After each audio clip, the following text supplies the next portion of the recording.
আসসালামু আলাইকুম বন্ধুরা। এই যে আমি চাল ভাজতেছি, আর এই সাইডে আমার অলরেডি অনেক চাল ভাজা হয়ে গিয়েছে।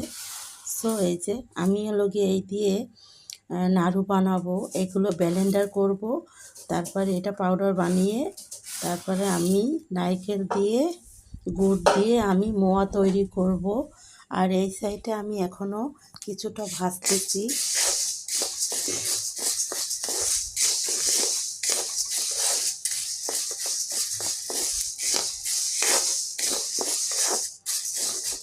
অলরেডি এখানে আমার অনেক কিছু ভাজা হয়ে গেছে। আমি 3 পট নিয়েছি। আমি যেহেতু মোয়া তৈরি করব, গুড় দিয়ে মোয়া তৈরি করব, চাল ভাজার বা গুঁড়া দিয়ে, মানে নাড়ু তৈরি করা হবে। এটা নাড়ু বানাবো আমি, চাল ভাজার নাড়ু হবে। তো এই যে এই সাইডে ভাজতেছি।